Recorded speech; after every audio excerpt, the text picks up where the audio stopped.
गोस्वामी तुलसीदास जी ने कहीं भी इस प्रसंग का उल्लेख नहीं किया है कि प्रभु ने मां का त्याग किया था। त्याग तो हो ही नहीं सकता, त्याग वहां होगा जहां दो होंगे। मैंने अपनी वीडियो के माध्यम से कई बार इस बात को बताया है कि सीता निर्वासन का जो चरित्र है वो अत्यंत पवित्र है और छेपक नहीं है। छेपक कह देना बहुत सहज होता है, बहुत सरल होता है, इसलिए लोग कह देते हैं कि छेपक है। यहाँ पे निंदा में तात्पर्य बिल्कुल नहीं है, किंतु सत्य को समक्ष लाने में तात्पर्य है।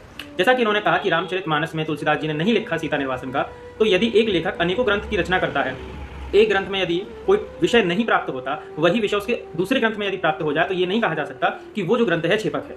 क्योंकि तुलसीदास जी ने रामचरितमानस लिखा, उसमें सीता निर्वासन नहीं है, किंतु गीतावली जो तुलसीदास जी के द्वारा रचित है, गीतावली के अंदर तो सीता निर्वासन का चरित्र प्राप्त होता है। तब आप कैसे कह सकते हैं कि ये छेपक है? तो गीतावली आप सभी पढ़ें और उसमें देखें कि क्या तुलसीदास जी ने कहा है, क्या उनके भाव है, और सीता निर्वासन का जो चरित्र है वो कितना पवित्र है। एक बहुत सुंदर तर्क इन्होंने दिया कि त्याग दो में होता है, एक में नहीं।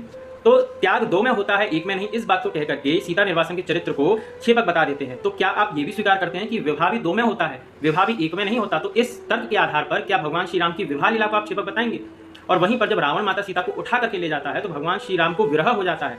तो भगवान श्री राम विरह में जो अश्रुधारा प्रवाहित होती है और विरह वेदना से व्याप्त भगवान श्री राम वृक्षों से प्रश्न करते हैं कि वो माता सीता को कहाँ ले गया, कहाँ माता सीता गई। तो वियोग भी तो दो ही लोगों में होता है, एक में नहीं होता। तो इस आधार पर फिर रामायण की किस किस लीला को आप छेपक बताएंगे? इस प्रश्न का उत्तर अवश्य दीजिएगा। जय श्री कृष्ण।